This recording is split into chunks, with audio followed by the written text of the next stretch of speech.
Jamás imaginé que las palabras más devastadoras de mi existencia saldrían de la boca de mi propia hija, delante de toda mi familia, precisamente el día que cumplía 65 años. Antes de empezar, dime en los comentarios de qué ciudad nos estás viendo. Me llamo Ernesto Campos Delgado. Tengo 65 años recién cumplidos, y durante más de 40 años trabajé como carpintero en un modesto taller de las afueras de Valencia.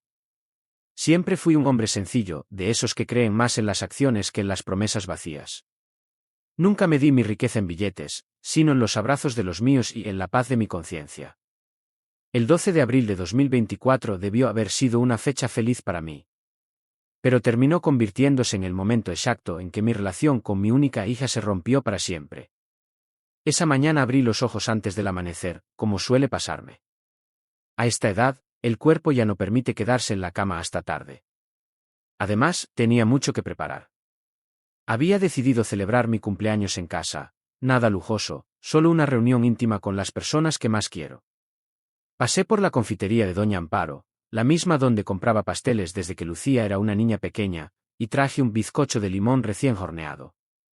También preparé unas cuantas tapas caseras con mis propias manos.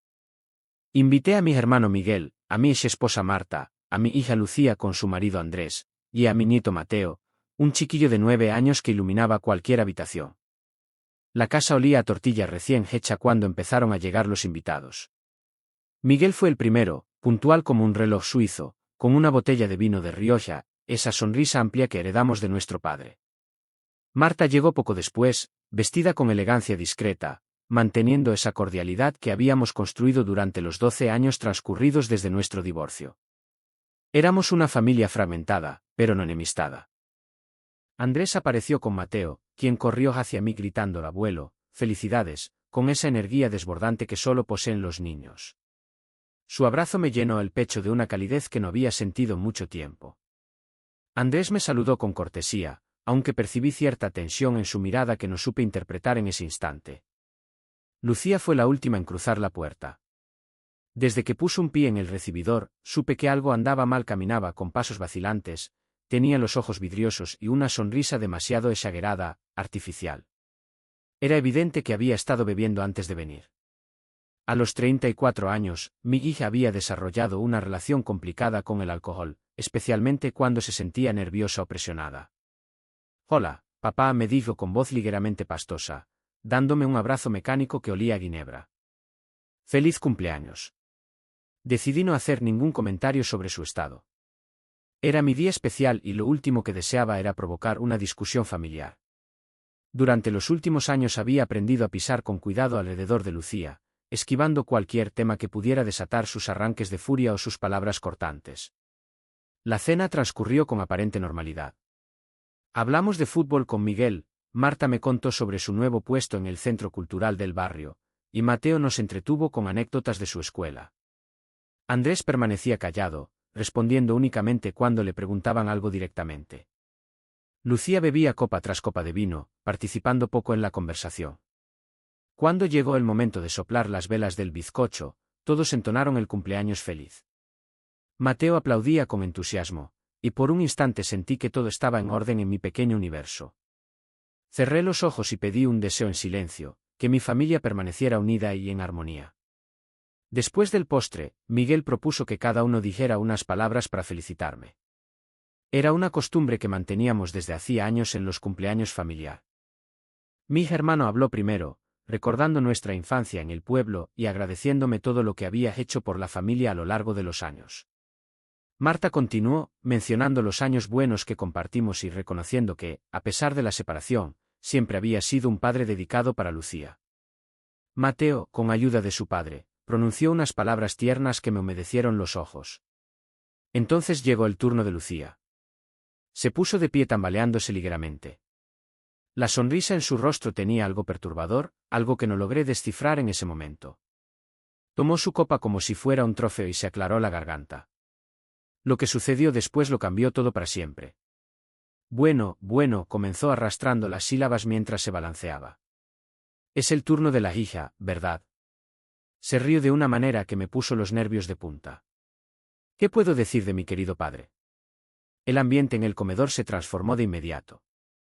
Marta frunció el ceño con preocupación. Miguel intercambió una mirada conmigo, como si presintiera que algo terrible estaba a punto de ocurrir. Andrés se inclinó hacia adelante, visiblemente nervioso, mientras Mateo observaba a su madre con confusión infantil. Mi padre, continuó Lucía, haciendo una pausa dramática que me heló la sangre. Siempre ha sido especial. Su tono era sarcástico, ponzoñoso. Trabajando en ese tallercito polvoriento durante 40 años, creyendo que eso lo convertía en alguien importante. Sentí como si me hubieran abofeteado. Ese tallercito polvoriento había pagado su educación, su vestimenta, sus caprichos, y eventualmente el piso donde vivía. Pero me mantuve en silencio, esperando que se detuviera, que recapacitara. ¿Saben qué? Siguió, ahora con la voz más elevada, dirigiéndose a todos los presentes como si estuviera dando un discurso. He estado reflexionando mucho últimamente sobre qué clase de hombre es realmente mi padre. Lucía, creo que es suficiente, intervino Andrés con suavidad, extendiendo la mano. No. No he terminado. Gritó, apartándolo con un gesto brusco. Y entonces sus ojos se clavaron en los míos con una frialdad que jamás había presenciado. Porque la verdad, la pura verdad. El silencio en la habitación era tan espeso que podía cortarse con un cuchillo. Mateo había dejado de jugar con su servilleta y nos miraba con ojos enormes y asustados. Marta tenía una mano en el pecho, como si le faltara el aire. A un padre fracasado no se le festeja. Y entonces comenzó a reírse. No era una risa nerviosa ni avergonzada. Era una carcajada genuina, despiadada, como si hubiera contado el chiste más gracioso del mundo. Se reía mientras me miraba directamente a los ojos, saboreando cada segundo de mi humillación y dolor. La habitación estalló en caos. Miguel se levantó tan abruptamente que volcó su silla. Lucía. ¿Qué demonios te ocurre? Gritó avanzando hacia ella. Marta se cubrió la boca con ambas manos, horrorizada. Andrés finalmente logró alejarla de la mesa mientras susurraba, ya basta, Lucía, ya basta. Pero el daño estaba consumado.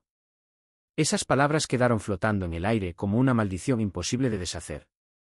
Todas las miradas estaban sobre mí, esperando mi reacción, esperando que estallara, que gritara, que montara una escena. En cambio, hice algo que los sorprendió a todos, incluyéndome a mí mismo. Sonreí. No era una sonrisa falsa ni forzada.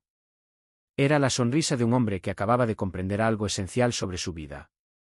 Durante años había caminado sobre cristales rotos, había tolerado comentarios hirientes menores, había justificado su comportamiento culpando al alcohol, al estrés, a la juventud.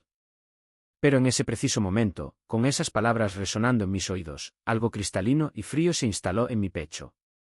Interesante perspectiva, dije con una calma que sorprendió hasta a mi hermano. Muy interesante. Me levanté de mi silla con movimientos deliberadamente pausados, como si nada hubiera sucedido. ¿Alguien desea más vino? Pregunté dirigiéndome hacia la cocina. Creo que esta celebración necesita más alegría. Lucía había dejado de reírse y me observaba con expresión desconcertada. Claramente esperaba gritos, lágrimas, súplicas. No esperaba esta serenidad inquietante que había descendido sobre mí como una coraza invisible. Ernesto, comenzó Marta, pero levanté una mano suavemente para detenerla. Está todo bien, mentí con una sonrisa perfectamente convincente. Es mi cumpleaños, después de todo. Lucía solo está expresando sus sentimientos. Muy sincero de su parte. Mi hermano me siguió a la cocina, claramente alarmado. Hermano, lo que acaba de ocurrir. Lo escuché, lo interrumpí, sirviendo vino en una copa con manos perfectamente firmes. La escuché con total claridad. Pero por dentro, mi mente ya estaba trabajando. Durante 40 años había construido una vida fundamentada en el respeto, en la dignidad del trabajo honesto, en el amor incondicional hacia mi familia. En un instante, con 7 palabras crueles, mi propia hija había pisoteado todo eso frente a las personas que más importaban en mi existencia. Y esta no era la primera vez. Recordaba claramente mi cumpleaños 63, cuando me llamó, anticuado, por seguir trabajando con las manos a mi edad. Y en la boda del primo Fernando el año pasado, cuando me presentó a sus compañeros de oficina como mi padre, el carpintero sí, todavía hace muebles, con un tono que destilaba vergüenza. Pero esta vez había cruzado una línea irreversible. Regresé al comedor con mi copa de vino, manteniendo esa sonrisa serena que comenzaba a inquietar a todos. La conversación se reanudó torpemente, pero el ambiente festivo había muerto por completo. Mateo se había quedado dormido en el sofá, ajeno al drama que se desarrollaba a su alrededor. 20 minutos después, me excusé educadamente. Disculpen, dije depositando mi copa sobre la mesa con cuidado excesivo. Necesito un momento. Nadie sospechó nada. ¿Por qué habrían de hacerlo? Pero mientras caminaba hacia el pasillo con pasos medidos y tranquilos, mi mente ya había tomado una decisión que transformaría nuestras vidas para siempre. Cerré la puerta del baño detrás de mí y me quedé inmóvil frente al espejo. El hombre que me devolvía la mirada tenía 65 años de arrugas ganadas honestamente, canas que habían llegado lillando madera y barnizando muebles, y ojos que habían presenciado demasiado. Pero en esos ojos también había algo nuevo, una determinación gélida que jamás había experimentado. A un padre fracasado no se le festeja. Las palabras seguían retumbando en mi cabeza como campanas fúnebres. No era únicamente la crueldad de la frase, sino la manera en que la había pronunciado, la satisfacción perversa en su voz, la forma en que había degustado cada sílaba de mi humillación pública. Saqué mi teléfono móvil del bolsillo. Era un modelo sencillo, sin alardes, pero cumplía su función. Marqué el número de memoria. Banco Popular, servicio al cliente. Habla Carmen, ¿en qué puedo ayudarle? Buenas tardes, soy Ernesto Campos Delgado. Necesito cancelar de inmediato 3 tarjetas adicionales asociadas a mi cuenta. Le proporcioné todos los datos necesarios. Carmen fue eficiente y profesional. En 7 minutos, las 3 tarjetas que Lucía utilizaba para sus gastos diarios quedaron bloqueadas permanentemente. Después busqué en mis contactos el número de Eduardo Villanueva, el agente inmobiliario que había conocido cuando consideré mudarme a un apartamento más pequeño. Eduardo, soy Ernesto Campos. Tengo un inmueble, un piso en la calle Colón, número 32. 2 habitaciones, un baño, cocina reformada. Está a mi nombre.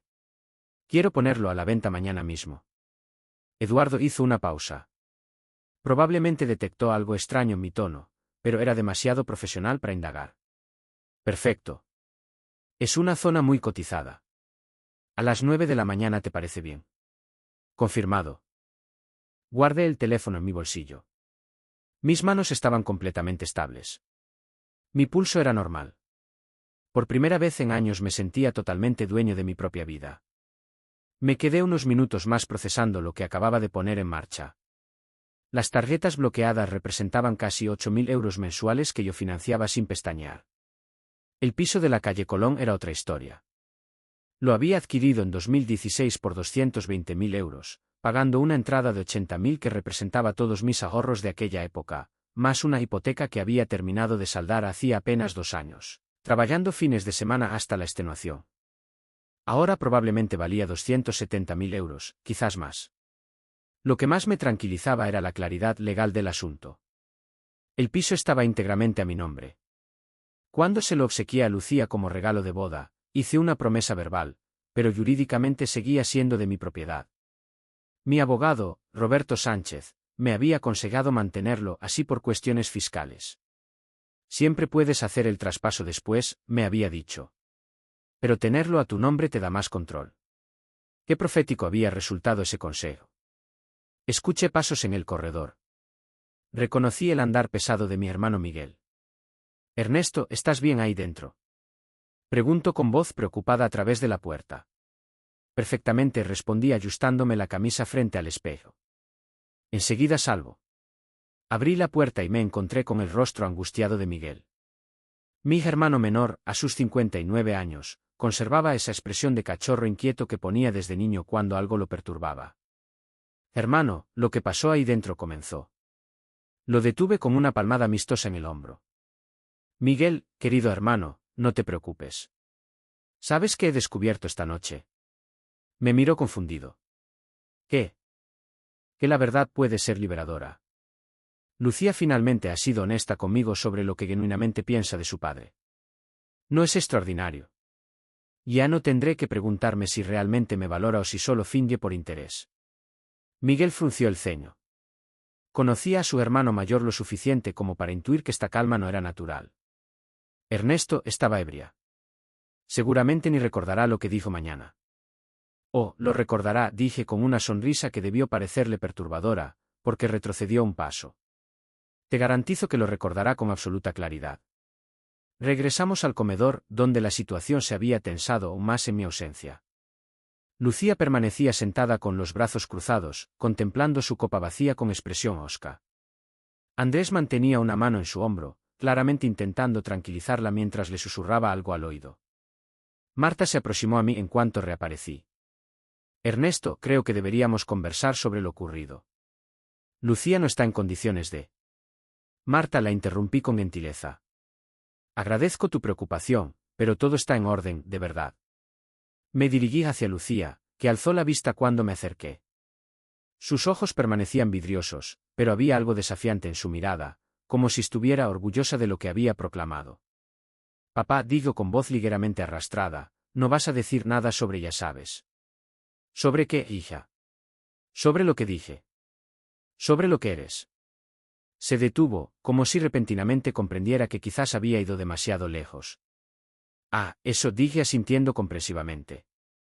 ¿Te refieres a cuando declaraste que a un padre fracasado no se le festeja? El silencio en la habitación se volvió sepulcral. Todos me observaban expectantes. Bueno, continué con el mismo tono conversacional. Supongo que tienes derecho a tu opinión. Después de todo, eres una mujer adulta de 34 años. Si esa es tu evaluación sincera de tu padre, después de todo lo que hemos vivido juntos, entonces debe ser sí. Lucía parpadeó, claramente desconcertada por mi reacción. Había anticipado gritos, lágrimas, ruegos. No había previsto esta aceptación sosegada. Yo, papá, estaba. ¿Estabas qué? Ebria. Bromeando. Sonreí con calidez. Lucía, querida, el alcohol no fabrica sentimientos. Simplemente los libera. La velada concluyó poco después. Ayudé a Andrés a cargar a Mateo dormido hasta el coche. El niño despertó lo suficiente para darme un abrazo sonoliento. Te quiero, abuelo, murmuró contra mi cuello. Y yo a ti, campeón, le respondí, sintiendo una punzada de dolor genuino. Mateo era inocente en todo esto. Él no merecía verse afectado por las consecuencias de las decisiones de su madre. Cuando llegó el turno de despedirse de Lucía, ella se aproximó vacilante. Papá, yo comenzó. La detuve con un abrazo. Ha sido un cumpleaños inolvidable, hija, le susurré al oído. Absolutamente inolvidable. La confusión en sus ojos era evidente cuando se separó de mí. No comprendía mi reacción, y eso era precisamente lo que yo buscaba. Después de cerrar la puerta tras el último invitado, me quedé en el recibidor escuchando el silencio de mi hogar. Mañana sería un día muy interesante. Me desperté a las 6 de la mañana del 13 de abril con una extraña sensación de ligereza. No era la pesadez habitual de un hombre de 65 años con la espalda castigada por 4 décadas de trabajo físico. Era la sensación de alguien que ha tomado decisiones trascendentales y está en paz con las consecuencias. A las 9 en punto, Eduardo Villanueva y yo nos encontrábamos frente al edificio número 32 de la calle Colón. Lo acompañaba un fotógrafo profesional. Es una ubicación excelente, comentó Eduardo observando la fachada. Si el interior está bien conservado, conseguiremos un precio muy competitivo. Saqué el juego de llaves de repuesto que había guardado desde que le entregué el piso a Lucía. Siempre había insistido en conservar una copia para emergencias, aunque nunca la había utilizado hasta hoy. Subimos al tercer piso. Mientras Eduardo introducía la llave en la cerradura, escuché movimiento dentro del apartamento. Era domingo por la mañana, por supuesto que estarían en casa.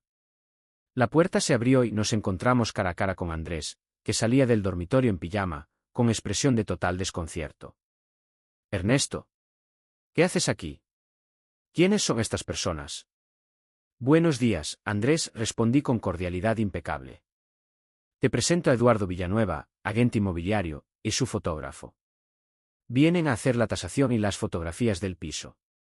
Andrés parpadeó repetidamente, como si las palabras carecieran de sentido. ¿Tasación? ¿Para qué? Para la venta, naturalmente. En ese instante apareció Lucía desde la cocina, todavía en bata y con el cabello revuelto. Sus ojos estaban hinchados, probablemente por la resaca, aunque también detecté rastros de lágrimas. Papá. ¿Qué está sucediendo?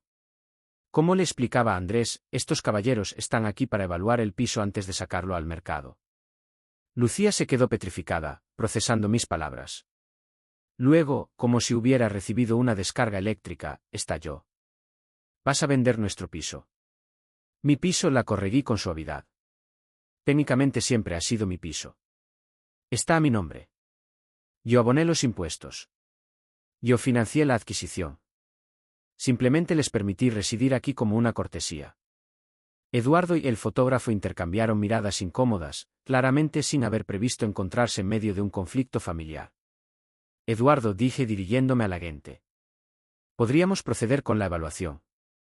Por supuesto, respondió profesionalmente. Comenzaremos con las fotografías del salón. Mientras el fotógrafo iniciaba su labor, Lucía me sujetó del brazo. Papá, necesitamos hablar a solas. Me temo que no hay nada que discutir, hija. La decisión está tomada. Por favor, su voz se quebró. Lo que dije anoche estaba borracha. No lo decía en serio. Ya conoces cómo me pongo cuando bebo demasiado. La observé directamente a los ojos. En ellos pude distinguir temor genuino por primera vez en años. No era miedo por nuestro vínculo, sino pánico ante las repercusiones económicas de sus actos. Lucía, durante años he tolerado esa justificación. Estaba ebria, no lo decía de verdad. Pero anoche comprendí algo fundamental. ¿Qué cosa? Pregunto con voz temblorosa. Que el alcohol no inventa emociones. Solo elimina las máscaras. Papá, por favor, soy tu hija. Exactamente, repliqué sin alzar la voz. Eres mi hija. Mi única hija. Y durante 34 años te di absolutamente todo lo que tuve. Las palabras brotaban con una calma que me sorprendió incluso a mí. ¿Recuerdas las clases de violín que abandonaste a los 3 meses? Las clases de natación que dejaste a las 2 semanas. El curso de francés que terminaste detestando. Trabajé turnos dobles durante años para financiar cada uno de tus caprichos. Lucía había palidecido. Andrés permanecía inmóvil junto a la pared, sin atreverse a intervenir. Cuando cumpliste 18 años y quisiste estudiar en la universidad, vendí el taller de herramientas que heredé de mi padre. Un taller que él había construido con sus propias manos durante 30 años. Lo vendí sin decirte nada, porque creía que era mi deber como padre. Mi voz seguía siendo tranquila, casi amable. Cuando te casaste con Andrés, hipotequé la casa de mis padres para pagar tu boda de ensueño. Y después compré este piso con los ahorros de toda mi vida adulta, más una hipoteca que me mantuvo trabajando hasta los 63 años. Lucía abrió la boca para hablar, pero la detuve levantando una mano. Durante todos estos años, cada vez que necesitabas dinero para reparaciones, vacaciones, caprichos, ahí estuve yo. Nunca pregunté par. Simplemente abría la billetera y te daba todo lo que podía. Y nunca, jamás, esperé gratitud eterna ni que me trataran como un héroe. Solo esperaba respeto básico, el respeto que cualquier padre merece de sus hijos. El silencio en el apartamento era absoluto. Incluso Eduardo había dejado de tomar notas. Pero en lugar de respeto, recibí desprecio. Comentarios sobre mi oficio anticuado. Presentaciones avergonzadas frente a tus amigos elegantes. Y anoche, la culminación de todo, ser llamado fracasado públicamente, en mi propia casa, el día de mi cumpleaños. Lucía tenía lágrimas corriendo por sus mejillas. Papá, yo no quise. ¿No quisiste qué? Humillarme. Hacerme sentir insignificante. Porque lo lograste perfectamente. Me acerqué a ella y, para su sorpresa, le tomé las manos con delicadeza. Lucía, te quiero. Eres mi hija y siempre lo serás. Pero ya no puedo seguir siendo tu cajero automático mientras tú me desprecias públicamente. Eso se terminó. ¿Qué va a pasar ahora? Pregunto con voz apenas audible. Ahora vas a tener que mantenerte por ti misma, como hacen los adultos. Tienes 34 años, una carrera universitaria que yo financié, y un esposo con un trabajo estable.